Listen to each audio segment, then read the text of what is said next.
get 'em.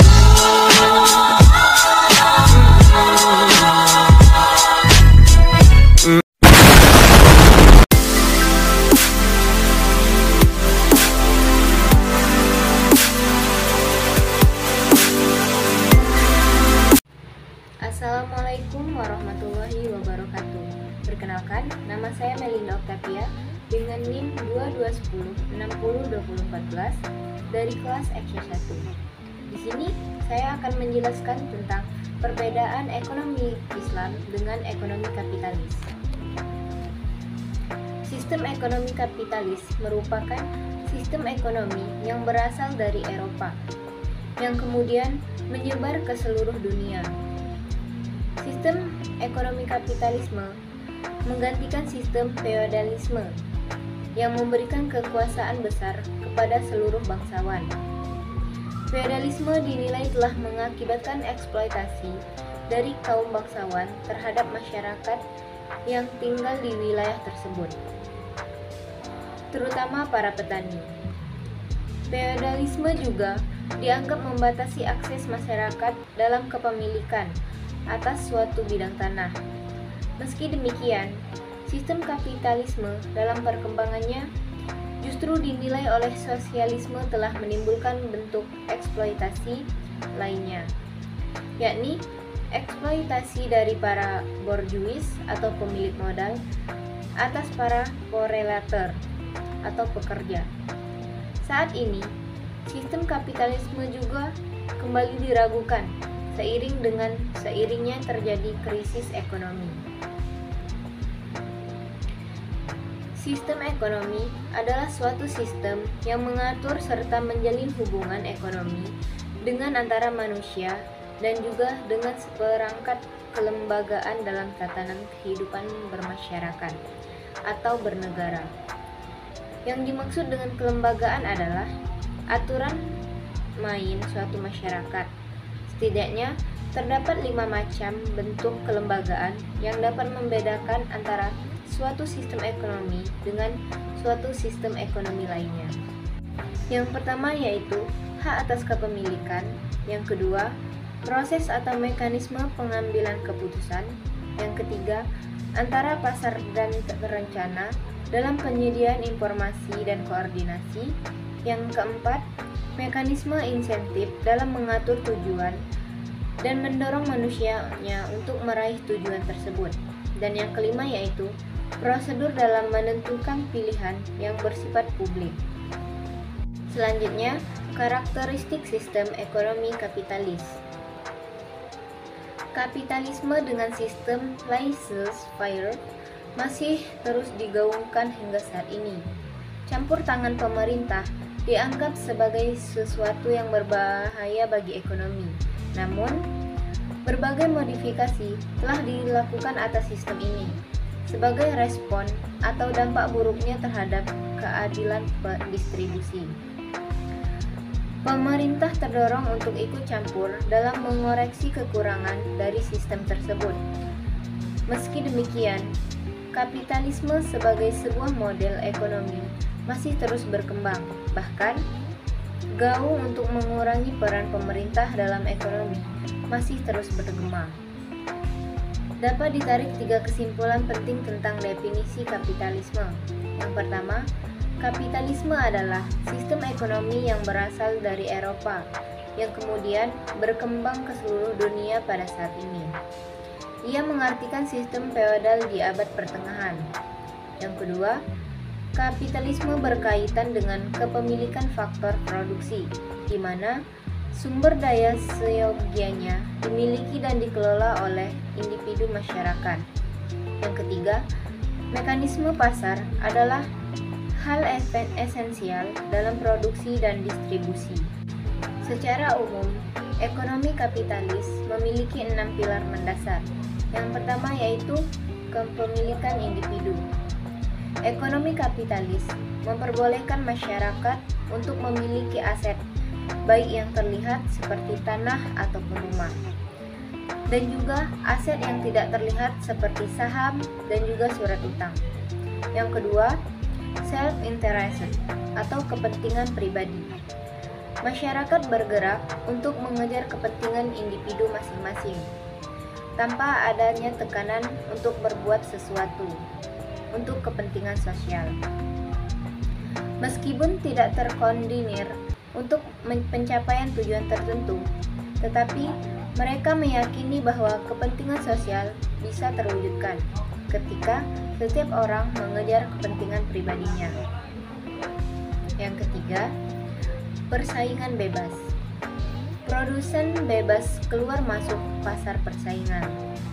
Yang keempat, mekanisme pasar. Harga ditentukan oleh mekanisme pasar, interaksi antara pembeli dan juga penjual. Dan yang kelima, bebas dalam menentukan pilihan atau choice untuk konsumsi ataupun produksi ataupun investasi. Dan yang keenam, peran pemerintah terbatas untuk melindungi hak privat warganya dan memelihara tatanan lingkungan yang memastikan mekanisme pasar berjalan dengan semestinya. Selanjutnya, penjelasan tentang perbandingan sistem ekonomi Islam dengan sistem ekonomi kapitalis. Yang pertama yaitu ada worldview atau pandangan hidup. Worldview atau pandangan hidup adalah sebuah hal yang sangat penting dan sangat mendasar. Pandangan hidup dapat menentukan arah, tujuan, dan juga perbuatan yang akan dilakukan oleh seseorang. Cara pandang tentang dunia berpengaruh terhadap suatu kelompok, masyarakat dalam aspek sosial, politik, ekonomi, dan budaya mereka. Dalam ekonomi Islam, worldview yaitu Islam sebagai pedoman hidup, percaya kepada adanya akhirat atau hari pembalasan. Sedangkan dalam ekonomi kapitalis, worldview yaitu sekularisme atau materialisme. Yang kedua, pertimbangan nilai atau moral. Perkembangan sistem kapitalisme di abad pertengahan tidak terlepas dari pengaruh gerakan Protestan yang menentang dominasi gereja dalam segala aktivitas manusia, termasuk dalam permasalahan ekonomi. Oleh karenanya, kapitalisme menegaskan pertimbangan nilai-nilai atau moral digaungkan oleh agama. Doktrin-doktrin agama seperti halal dan haram tidak menjadi sebuah nilai yang dipertimbangkan dalam aktivitas ekonomi. Dalam ekonomi Islam, pertimbangan nilai dan moral yaitu nilai Islam ada halal, haram, etika, dan moral ataupun akhlak. Sedangkan dalam ekonomi kapitalis, pertimbangan nilai dan moral adalah bebas nilai. Yang ketiga, harmoni antara kepentingan individu dan kepentingan kolektif atau sosial. Di dalam paham kapitalisme, kepentingan individu adalah hal yang pokok untuk kesejahteraan manusia, sebagaimana yang menjadi ciri dari sistem ini. Biarkan setiap orang mengejar kepentingannya masing-masing. Kepentingan sosial dapat terwujud dengan sendirinya ketika semua orang mengejar kepentingannya. Dalam ekonomi Islam, harmoni antara kepentingan individu dan kepentingan kolektif, yaitu kepentingan sosial lebih diutamakan daripada kepentingan individu. Sedangkan dalam ekonomi kapitalis, kepentingan individu dengan sendirinya menghasilkan kepentingan kolektif. Yang keempat, permasalahan ekonomi.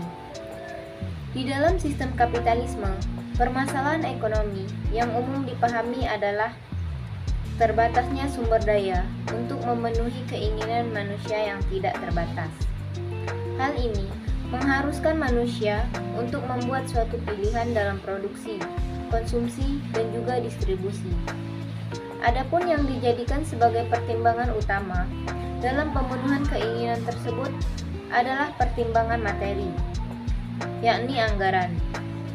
Dari berbagai alternatif pilihan, maka keputusan didasarkan pada pilihan yang dapat memenuhi kepuasan tertinggi dengan anggaran yang paling efisien.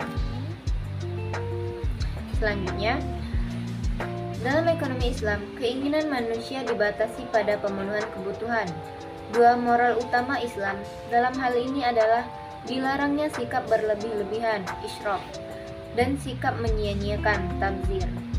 Seseorang yang sudah mencukupi kebutuhan pribadinya dituntut untuk juga memperhatikan kebutuhan orang lain atau masyarakat melalui zakat dan sedekah. Selain itu, pemenuhan kebutuhan dalam Islam juga dibatasi pada barang atau jasa yang halal dan thayyib. Permasalahan ekonomi dalam ekonomi Islam itu pemenuhan kebutuhan, sedangkan dalam ekonomi kapitalis itu pemenuhan keinginan yang tidak terbatas. Yang kelima, kepemilikan sumber daya. Kapitalisme sangat mendorong kepemilikan individu, beberapa dengan sosialisme yang di dalamnya faktor produksi dikuasai oleh negara. Setiap individu dapat memiliki berbagai sumber daya yang ada dan juga berhak untuk mengelola sumber daya tersebut sesuai dengan kehendaknya dalam upaya pemenuhan kepentingan individunya. Kepemilikan sumber daya dalam ekonomi Islam itu kepemilikan individu dan sosial, sedangkan dalam ekonomi kapitalis itu kepemilikan individu. Yang keenam yaitu mekanisme pasar. Mekanisme pasar merupakan interaksi antara permintaan dan penawaran. Harga ditentukan oleh mekanisme pasar. Di berbagai buku ekonomi atau mainstream saat ini dapat dijumpai adanya hukum permintaan dan hukum penawaran dalam menjelaskan keterkaitannya dengan harga. Hukum permintaan menunjukkan hubungan negara antara permintaan dan harga. Sedangkan hukum penawaran menunjukkan hubungan positif dengan harga. Interaksi kurva meminta permintaan dan kurva penawaran akan menghasilkan titik keseimbangan yang menunjukkan tingkat harga dari jumlah output di pasar. Mekanisme pasar dalam ekonomi Islam adalah harga adalah ketetapan Allah Subhanahu wa taala yang mampu menggerakkan hati manusia dalam melakukan permintaan dan juga penawaran. Sedangkan dalam ekonomi kapitalis, hukum permintaan dan penawaran. Dan yang terakhir yaitu intervensi pemerintah. Kapitalisme sangat mengedepankan persaingan pasar tanpa adanya unsur intervensi pemerintah. Laissez-passer adalah doktrin ekonomi kapitalis yang sering diungkapkan atau digaungkan. Sebuah doktrin yang menginginkan minimnya intervensi pemerintah dalam ekonomi. Tanpa intervensi pemerintah, diharapkan akan terdapat tangan tak terlihat atau invisible hand yang akan mewujudkan kepentingan sosial. Intervensi pemerintah dalam ekonomi Islam. Intervensi pemerintah diperlukan dalam redistribusi pendapatan atau zakat dan upaya mewujudkan keadilan dan kepatuhan terhadap nilai Islam. Sedangkan dalam ekonomi kapitalis, pasar bebas tanpa intervensi pemerintah atau dengan minimnya intervensi.